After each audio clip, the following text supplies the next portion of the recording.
Welcome to Jar of Genius. I'm your host, Russ Perry, and this is a podcast where we dive into the business of creativity.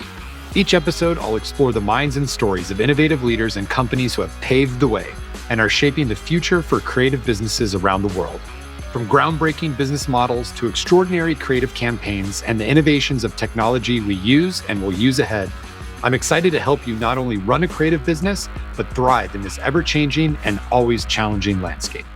Hey everyone, welcome to another episode of Jar of Genius. I'm your host, Russ Perry, and I am so super excited today because basically we're all hanging out with one of my friends I've known for many, many years, Olivia Luciani with Laced By Liv. We're going to talk all about her business, but Liv, I was so super excited to reach out to you and talk to you today.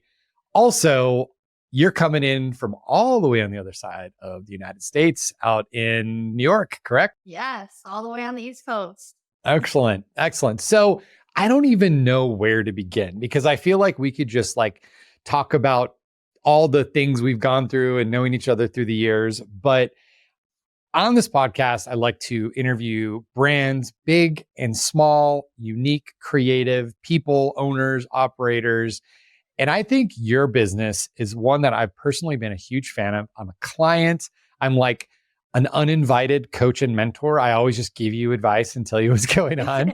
But I want to highlight this space because it's a really, really, really amazing space. And by the way, listeners, you're going to think Liv sponsored this episode because of how much I'm going to promote her and her brand. But I promise you, no money was exchanged. Any excitement that I have from this is because I just absolutely love what she's doing. But Liv, you are in a space called customization, shoe customization. You are a customizer. Why don't you break that down for us? What the heck does that mean? What's the value you sell?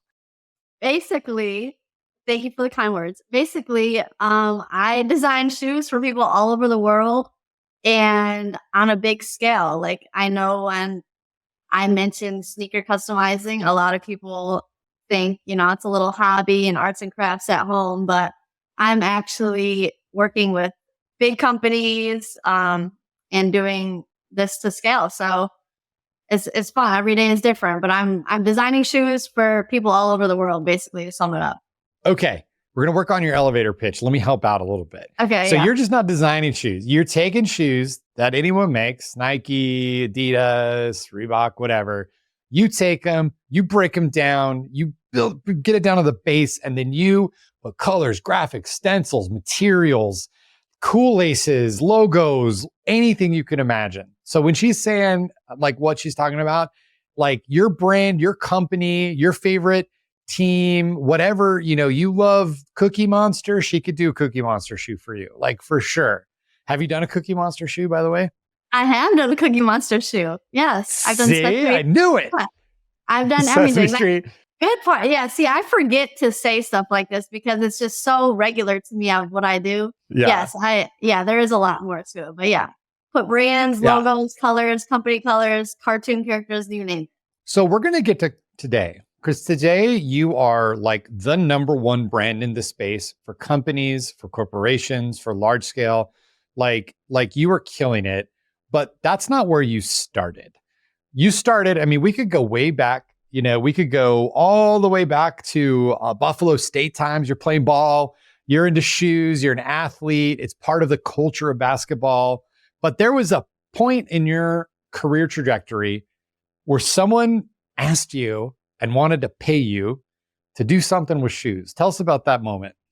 Yeah. It actually was all the way back in college at Buffalo State. I was playing basketball and I couldn't have a regular job off campus. So I've always loved shoes and I started cleaning people's shoes. And a client who I was cleaning their shoes was the first one to ask me to paint their shoes. And at the time, there was no YouTube videos on how to do this. So it was all trial and error. And I started restoring first. So old Jordans, I would fix up for people that, the paint will crack and I would repaint them. So I got to learn the materials and just basically how a shoe was made. And then because I learned that, I was educated, I knew how to paint the shoe. And then I just started changing colors. So if the shoe was white, then make it black or red or blue. And then that kind of progressed into more like abstract, adding cartoon characters. But it was a long process, but it basically started, in my college dorm room, painting people's shoes, fixing them up, and making them look new again. Nice. Now, do you remember what was the first, like, not color transformation? That's too boring, but what was the first, like, logoed, graphic, like, branded shoe you did? Do you remember that? Yep, I do. And it went viral, which was crazy because it was for BJ Johnson. He played for Syracuse University and he was like the first big name that I worked with. Because I'm from Syracuse, I just messaged him on Instagram and I was like, do you want some shoes done? They were playing in a tournament at Madison Square Garden. He sent me his Jordans and I made them like silver so they would like be super shiny on the court. I added the SU logo on the tongue, added like white and orange stripes on them.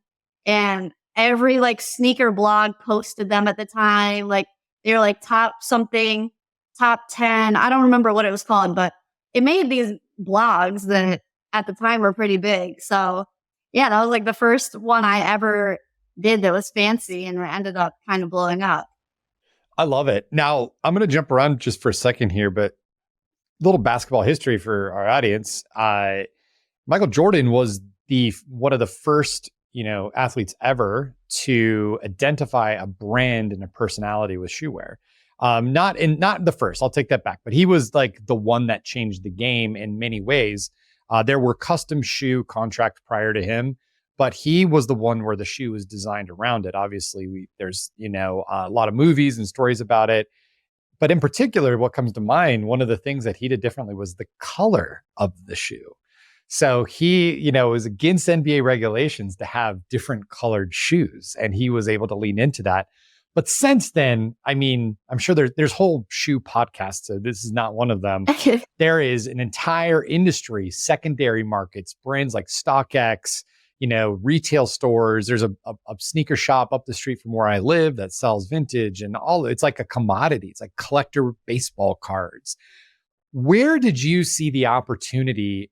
Were you like, hey, this is coming, or this is a thing, I think I can make this?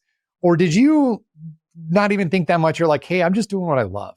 Like, was this more of like an opportunistic thing, or were you like, you know what, I'm just going to keep doing a little more, and then one day you wake up and you're like, crap, I have a business? Yeah, well, kind of a combination of both. Like when I saw the response of the shoes I did for BJ Johnson, I was like, hold on, like people actually really like this.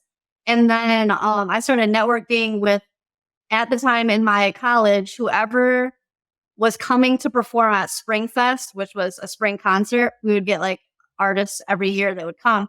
I started messaging their team and seeing if I could do shoes for them. So I started using it kind of as like a networking opportunity, so I could like go backstage and like meet these celebrities. And I'm like, hey, I have something to give you, like a free pair of shoes. Like, can I come back there and meet you? And so I was kind of using it like that. And then I would just see the response and it would make me feel good. I'm like, wow, people really like this. And but then after college, it wasn't sustainable. I wasn't making enough money. It was just used to like get me perks. Getting backstage passes does not pay your rent. Exactly. So I'm like, okay, I need a real job. And I started working at Nike, just the factory store. And from there is when I decided I want to take it and make it a business because I wanted to be my own boss. So it took like baby steps to get there. But yeah, then actually going back to what you said about Michael Jordan and the color changing, it wasn't until like probably 5-6 years ago where they lifted that in the MLB, NBA, and WNBA with the color restrictions. So once they lifted that, I saw a big opportunity because I was in the basketball world. And that's when I started working with like the WNBA players and more college athletes to do shoes because they could wear whatever color they wanted at that point. Right.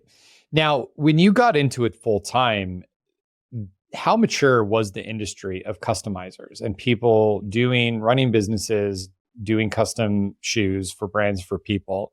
Like, was that still hard to find people, still hard to kind of see what was going on? Or was there an established footprint, pun intended, of folks that were also going after this space? It was still very premature, but there were like a handful of established shoe customizers, like the people that celebrities would go to. I don't know how they became what they were, but there was like 5 of them at the time. And now they're even bigger. But as far as like small companies, I would say that wasn't even a thing. It was more of like the influencer space. Like they had a lot of followers and they were known for doing it. But as far as making a full blown business out of it, it wasn't, I didn't see anything like it. Right. Right. And as we've had many conversations, I think there's a lot of allure to being that influential and having the celebrity shoes and doing whatever. But like, I mean, I know the answer to this question, but I'm going to have you answer it because this is your podcast, your interview. Like, what did you realize quickly as you were working with celebrities and athletes and doing shoes for them as it impacted your business? How did that work? Yeah, it didn't really pay my bills. They all wanted stuff for free. They're like, I have this status, so I'll do it for a shout out. That's what it was. I'll get you more followers in return. And that was cool. Like, it was cool to be featured on their page and have the blogs post me and whatnot. But I quickly learned followers do not mean money and they do not pay your bills. It's cool to have that, verification and everything that comes with it. But I mean, yeah, I learned quickly that that's not the route I wanted to go down. And we'll get to it. But I mean, I think that's an important point. Like, there is ego involved in, true creative arts or, industries or spaces in which there is high visibility on social media. There's often this disproportional amount of value given to people who can command eyeballs or attention or, they're famous. But the reality, and I know this to be true from many other brands and businesses that I've talked to and worked with, is that doesn't turn into dollars, at least not unless it's at a crazy scale. Like, even, like the breadth of the media landscape and the accessibility has made those eyeballs worth nothing, really, practically. Yeah.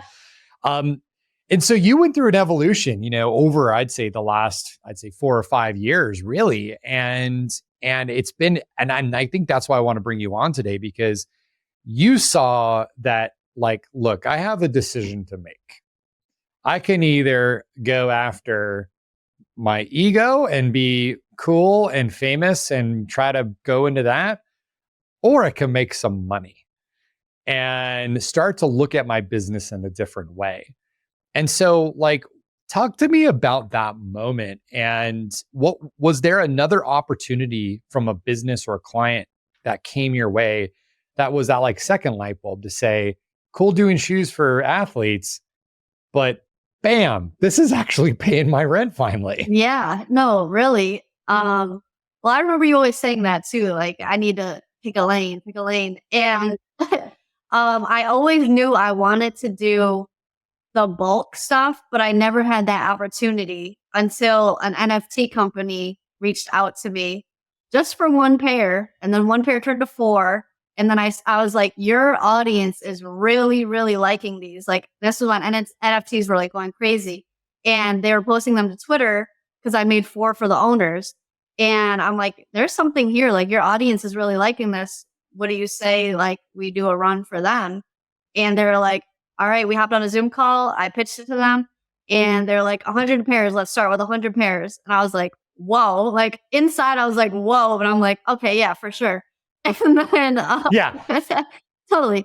So then, I did that and I was like, wow, this was great. Like, it's pretty much like guaranteed money up front and just easier to work with. If you work with athletes, they have agents and it's a whole process. And to work with a company who has like their own accounting department and stuff, it was just very seamless. And I'm like, you know what? I think we have something here.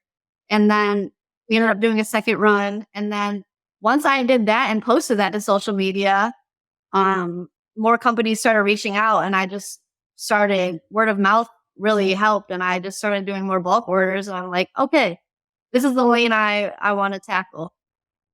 Have you ever been challenged by the industry like that you sit in about like selling out or going corporate, or people that have like criticized you for that decision? No, I haven't, luckily.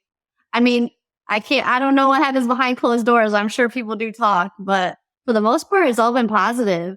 That's good. And I don't, actually, another customizer refers clients to me and says, I can't do this. It's too much of a workload. And she'll refer them to me. So I think I'm starting to get known in the space for being able to do the bulk orders that, some customizers really just want to be artsy and do one of one, and that's their path. And those are the ones who I'm like, hey, send them my way then. If you don't want to do like the bulk orders, I will gladly do them. Well, so anytime you scale a system of creating value, whether it's shoes, it's food, it's, business services, there's always the risk of quality going down as you get larger, and you have to think about costs, and you have to think about, okay, what could I do differently? And there's sacrifices to be made. Yours process is still pretty manual. Yeah. Like you are doing, we were talking before we started recording, you're just starting to grow your business with other team members, but like, how do you maintain quality, or how have you maintained quality? And like, what's your sort of bar of excellence that you still, you want to uphold no matter how big you grow? That's a good question, because with hiring, that's my biggest challenge, is letting certain stuff go right now, because I am like OCD perfectionist about everything. So I think keeping my standard high is just, I double check everything. And, prep is the most important thing, because if you don't prep the shoe correctly, then the paint won't stick, and it's all in the prep work. So I think just still having a hand in that, not necessarily letting that part go fully, like I'm overseeing it. I think that plays a big role. And I just double check everything. Like, I know it's stuff people won't even realize, but the edges of like the swoosh and the edges of certain panels, you can get away with not painting them, and people probably wouldn't notice, but I still do that. It's just like the little things I still take pride in and still go above and beyond. I think that's what makes me different. Yeah. Yeah, I mean, it's absolutely true. I mean, your work is incredible. I think, we'll for anyone listening, if you go to jargenius.com, we're going to post obviously links to Olivia's work, but like the sample, the cool stuff she's done. I don't even know. I get shoes every year. I reach out to you, buy my shoes. Like, it's exciting, but all the little touches matter. And I think like in business, I mean, people can say, oh, well, you're doing something creative, you're painting, you're designing, you're being visual. But I think what people miss is that the attention to detail and thinking about how you can do that creatively can be in any business, in any service, and any experience. And I think like for me, the main thing that like will keep a client, especially if things don't go well, is when the attention to detail is delivered and it's not expected. It's that little gift on your pillow at a hotel. It's the extra dessert that you didn't ask for. It's the you buy something online and there's a note, a handwritten note or something. These creative details don't have to actually be creative from a visual sense, but they just have to be above and beyond thoughtful or different. And it stands out and it makes such a difference. I'll for your brand, again, this is like the Laced by Liv commercial today, everybody. You ship your shoes, but I get extra laces. I get a card. I get cool stickers. Like it's your tissue paper's customized. Sorry if I'm ruining the surprise for future clients, but like I didn't ask for any of that. And you put all these little pieces in there. So whether it's shoes, service, or whatever, that's such a big game changer in the creative business. And I think a testament to your commitment to the craft, which is amazing to see. Thank you. Yeah. And even with like the bulk orders and stuff, I still make sure to sign all the boxes and just add that little touch. It does go a long way. And I find customers are super grateful for it. So like to make what's been one of the I love it. I'd like to know, like, because I'm a nerd, I study industrial design. One of my have I show you my shoe project that I did one time? I should show that to you later on. I'll link to it. It's pretty terrible. What's been a manufacturing hurdle that you faced as you were scaling, like a process hurdle that you faced as you were scaling that you had to like innovate and come up with a creative solution for? Well, I have two. One, real quick, is kind of out of my hands, but Nike limits the amount of shoes you can buy. So that is a hurdle in itself just to figure out.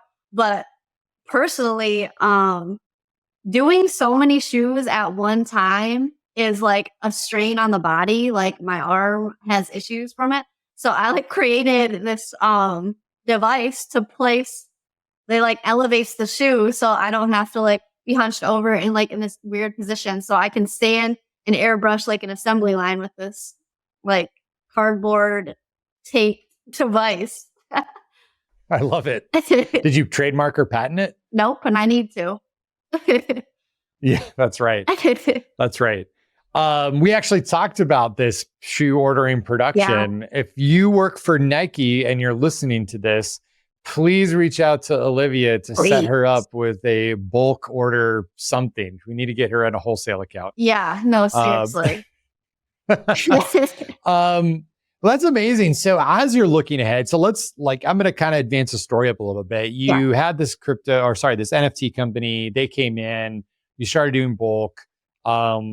You made a realization that I think a lot of people don't realize is that the larger and clients that are willing to pay more, they're actually easier, they're less headache, they're clear in communication.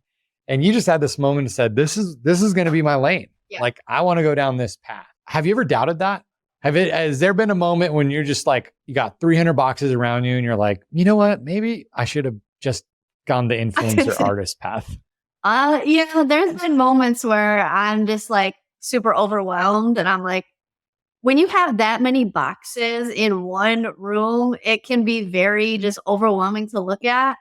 And so there's been moments where I'm like, how am I going to do this? Like, where I've worked super long hours, I'm just so exhausted. I'm like, how am I supposed to do this? But it doesn't last very long. I get over it. I'm like, all right, I've been lucky to have people who have come to help me that haven't been like new hires or whatever. I just have good supportive people that have come to help me when I'm really down like that. But that was in the early stages. Now I just had to get like 2 under my belt. And then I was like, okay, I can handle this.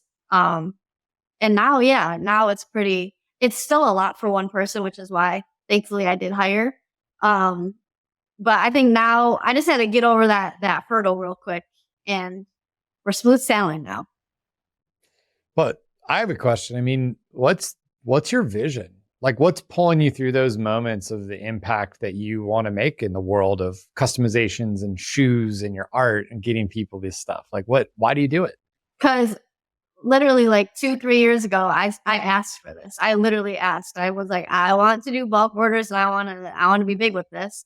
So I got what I asked for. So I can't turn back. Like, that's literally where I'm like, I asked for this. Like, and just seeing people's reactions is just the best. And I just really want to be known for like, she is the bulk, like globally known. She is the bulk order lady. Like, go to Laced By Liv. Then where you go for all your bulk orders. And I just want to be known for that. Like, I want to grow as big as I can. What's been your biggest order to date? 600 pairs. Okay. So we're putting in the universe, everyone, Jar of Genius. We got to get Olivia a 6,000 pair order. Yeah. Add a zero. Let's see what happens there. Yeah. We'll be back into the why did I do this moment for a bit. I'll be like, oh man, but I asked for it. But see, can't go back now. I asked for it. Well, I mean, the part you said about people's reactions, like, this is why I unabashedly advocate. I have your business cards that I hand out, and like I have a stack of them when you're in Arizona. Because the reaction is so guaranteed. And I love telling people, like, you want to be creative in your gifting and your appreciation, anything, custom shoes. You don't even have to be a sneakerhead. It's the simplest gift, a shoe. And like, if you gave someone a shoe normally, like a significant other, a friend, a coworker, they'd be like, this is weird. Like, it's a weird gift, actually. It's a lame gift. You'd be like, a bad gift giver if you gave a shoe. But if you gave a customized shoe, it is the coolest gift imaginable. Yeah. Why is that? Why is a regular shoe so lame and a custom, not just yours, like obviously yours are amazing, but like you give a custom shoe and it's like mind blowing. I don't even know why. It's the thought behind it because it's so personalized. I feel like that's how we connected. I made those shoes for you and they sent me I had a coworker. Yeah. Yeah, a coworker got them for me. Alex Rivera. Not sure if you're listening to this podcast. Thank you so much for connecting us so many years ago. Yeah. I guess shoes are personal.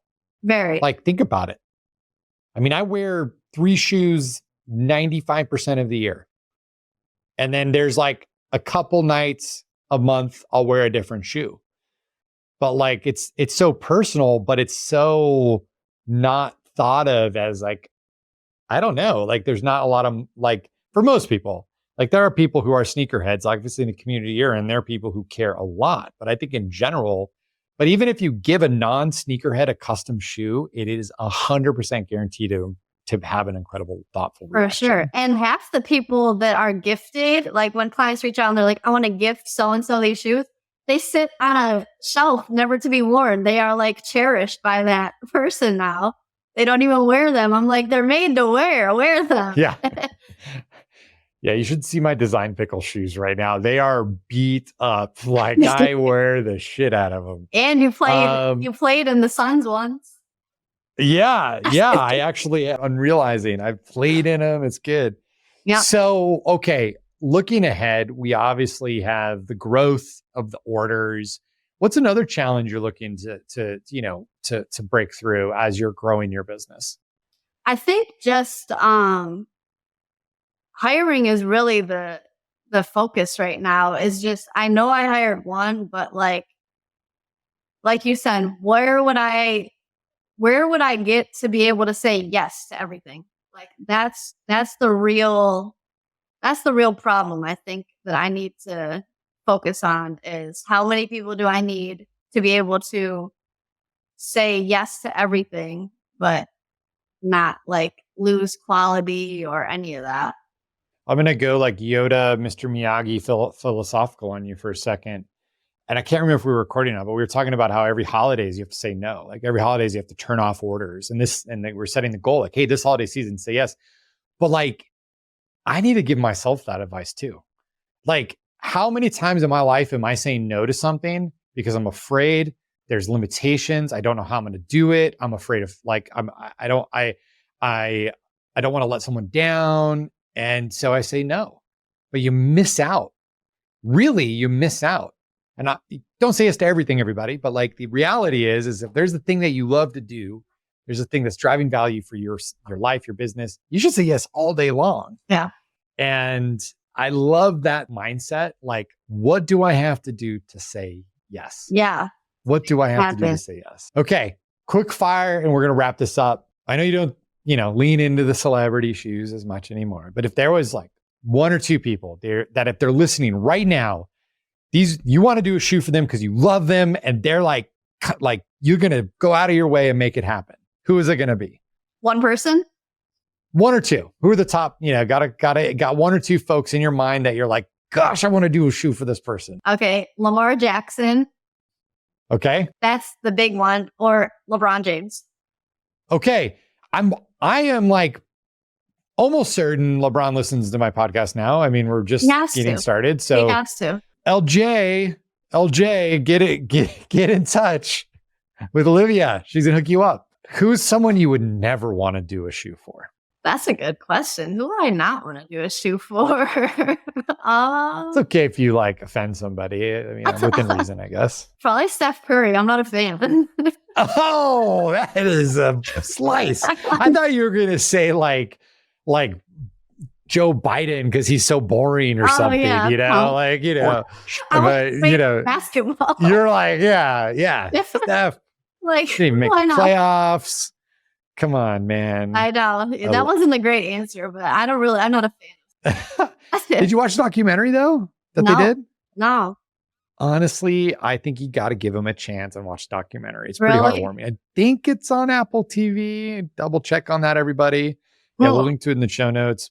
I just didn't know about his collegiate like experience. I mean, I was a fan of basketball, but I thought the story about the coaches is really what stood out to me, and like the decisions they had to make with him because he wasn't doing well. Yeah. That's what stood out, you know? So He was Division 3, I believe, wasn't he? At Davidson? Yeah. He was a nobody. Well, I mean, he was awesome, but the school you went to, like, you didn't get recruited or anything.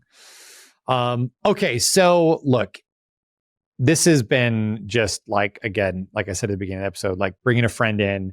Olivia, I think that one of my biggest takeaways right here is like how to introduce creativity, not just in terms of like the actual like product you're making, but the approach of your business. Like you're going in an entirely different direction than anybody else in the space.